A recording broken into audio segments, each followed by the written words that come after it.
ഗതാഗത മന്ത്രി PC. John സ്ത്രീകളെ അധിക്ഷേപിച്ചു.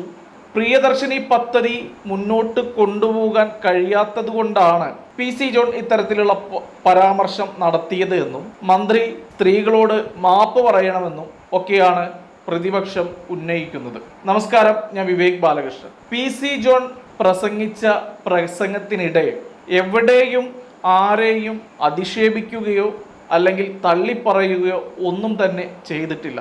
ഇത് കേരളത്തിലെ രാഷ്ട്രീയമായ കാര്യങ്ങൾ അല്ലെങ്കിൽ ഒരു സാമൂഹ്യ നിരീക്ഷണം നടത്തുന്ന ഒരു വ്യക്തിക്ക് പി.സി. ജോൺ പറഞ്ഞത് അക്ഷരാർത്ഥത്തിൽ പരമസത്യമാണ് എന്ന് മാത്രമേ അംഗീകരിക്കാൻ സാധിക്കുള്ളൂ. ഇവിടെ പറയുന്ന ഈ പരാമർശങ്ങൾ, ഇവിടെ സ്ത്രീകളെ ഒന്നും ആർക്കും പറയാൻ പറ്റില്ല. സ്ത്രീകൾ ഭൂലോക ഉഡായിപ്പുകളാണ് എന്ന് മാത്രമേ ഞാൻ ഈ ഒരു കാര്യത്തിൽ പറയുള്ളൂ. അത് തന്നെയാണ് മന്ത്രിയും പറഞ്ഞിരിക്കുന്നത്. ഇവിടെ ഒരു കാര്യം മനസ്സിലാക്കേണ്ടത്, പ്രിയദർശിനി പദ്ധതി ഉദ്ഘാടനം ചെയ്യുന്ന ദിവസം ജൂൺ 15 തീയതിയാണ് എന്നാണ് ഓർമ്മ.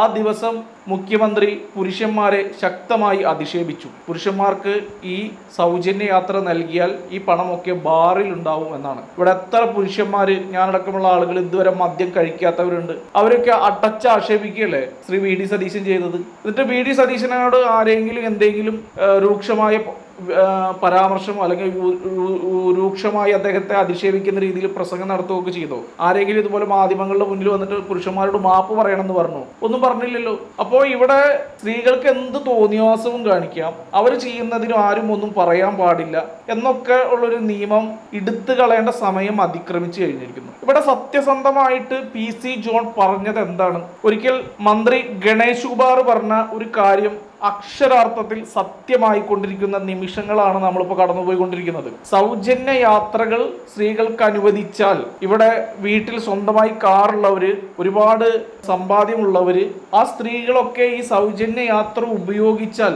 അത് ശരിയാണോ? അപ്പൊ ഈ സൗജന്യ യാത്ര കൊടുക്കുന്നത് തെറ്റല്ലേ?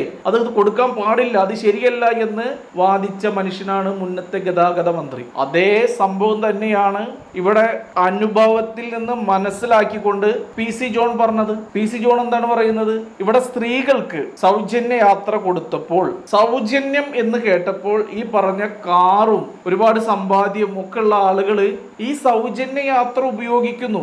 ഈ സൗജന്യ യാത്ര ആർക്കാണ്? ദരിദ്രരായിട്ടുള്ള ആളുകൾക്ക് ഉപയോഗിക്കാൻ വേണ്ടിയിട്ടാണ്. ദരിദ്രർ എന്ന് നമ്മൾ ഉദ്ദേശിക്കുന്നത് എന്താണ്? ജോലി ഒക്കെ കഴിഞ്ഞ് ആ മാസം കിട്ടുന്ന ശമ്പളം ഒന്നിനും തികയാതെ വരുന്നവര്, അവർക്ക് ഇതൊരു താങ്ങാവുമെങ്കിൽ അത്തരക്കാരിത് ഉപയോഗിക്കട്ടെ. അല്ലെങ്കിൽ ഒട്ടും തന്നെ ഏതൊരു കാര്യത്തിനും ഇറങ്ങിത്തിരിക്കുമ്പോൾ ആദ്യത്തെ യാത്രാക്കൂലി ഇല്ല എന്ന് കരുതിയിട്ട് ഒരുപാട് കാര്യങ്ങൾ മുടങ്ങിക്കെടുക്കുന്നവർ, അവരിത് ഉപയോഗിക്കട്ടെ. അത്തരത്തിലുള്ള നല്ല കാര്യങ്ങൾക്ക് വേണ്ടിയിട്ടാണ് ഈ ഒരു സംഭവം രൂപീകരിച്ചിട്ടുള്ളത്. അപ്പൊ അതിനെ മുതലെടുത്ത് ഉള്ള പൈസ കയ്യൊന്ന് പോവരുതേ എന്നുള്ള പിശുക്ക മനോഭാവത്തോടു കൂടി ഈ സമ്പന്നരായിട്ടുള്ള സ്ത്രീകൾ ഇതിൽ യാത്ര ചെയ്യുമ്പോൾ ഈ ദുരിതമനുഭവിക്കുന്ന സ്ത്രീകളുടെ യാത്രകൾ പോലും അതികഠിനമാവുന്നു, ദുരിതമാവുന്നു എന്നുള്ളതാണ്. എന്നാൽ ഇതേ സ്ത്രീകളാണ് കുട്ടികളെ പണം കൊടുത്ത് പ്രൈവറ്റ് സ്കൂളിൽ വിടുന്നു. അതുപോലെ തന്നെ ഗവൺമെന്റ് ഹോസ്പിറ്റലുകളിൽ ഇവർ വരുന്നു. ഈ ഗവൺമെന്റ് ഹോസ്പിറ്റലിൽ ഭയങ്കരമായിട്ടുള്ള മെഡിക്കൽ വിദഗ്ധന്മാരാണ് വന്ന് ചികിത്സിക്കുന്നത്. അതെന്തുകൊണ്ടാണ് ഗവൺമെന്റ് അവരെ ഏൽപ്പിക്കുന്നത്? ഇവിടെ സാധാരണക്കാരായിട്ടുള്ള ദാരിദ്ര്യരായിട്ടുള്ള ആളുകൾക്ക് വലിയ രീതിയിൽ ഹോസ്പിറ്റലിൽ പോയി പണം മുടക്കാത്തത് കൊണ്ട് അവരുടെ ആരോഗ്യം നല്ല രീതിയിൽ നിലനിൽക്കണം. അതിനുവേണ്ടി ഇത്രയും വിദഗ്ധരെ ഗവൺമെന്റ് നിയമിക്കുന്നു. എന്നാൽ ഈ സേവനം പണം കൊടുത്ത് നല്ല ഹോസ്പിറ്റലുകൾ ആളുകൾക്ക് വാങ്ങാൻ പറ്റും. ആ പണം കൊടുക്കാതെ പണം കയ്യിലുള്ളവർ ഇതേ സേവനം കൈപ്പറ്റുമ്പോൾ ഇവിടെ ഒരു ദരിദ്രരായ വ്യക്തിക്ക് വീണ്ടും ദുരിതം അനുഭവിക്കേണ്ട അവസ്ഥയാണ് വരുന്നത്.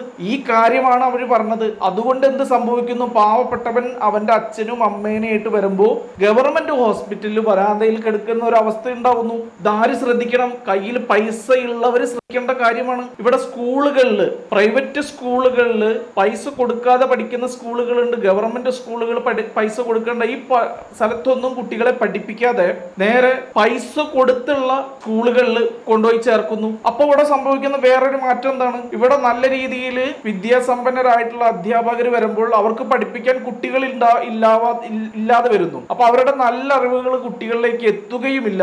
ഇവിടെ ചെറിയ അറിവുള്ളവർ കുറെ പണം കൊടുത്ത് മേടിച്ച് ജോലിയിൽ ഈ കുട്ടികളെ കൊണ്ടുപോയി ചേർക്കുകയും അവിടെയും പണം കൊണ്ടു കൊടുക്കുന്നു. അപ്പോൾ ഈ സിസ്റ്റം മൊത്തത്തിൽ തകരാറാണ്. ആ തകരാറിനെയാണ് PC ജോൺ എന്ന് പറയുന്ന ഗതാഗത മന്ത്രി അക്ഷരാർത്ഥത്തിൽ ചൂണ്ടിക്കാണിച്ചത്. ആ പരമമായ സത്യത്തെ ഉൾക്കൊണ്ടുകൊണ്ട് ഇവിടുത്തെ സിസ്റ്റം ക്ലിയർ ആക്കാൻ ഇവിടുത്തെ ഓരോ വ്യക്തിയും ഗവൺമെന്റും നിരന്തരമായിട്ടുള്ള പരിശ്രമങ്ങൾ നടത്തണം, അതിന് വേണ്ട പദ്ധതികൾ ആവിഷ്കരിക്കണം എന്നുള്ളതാണ്.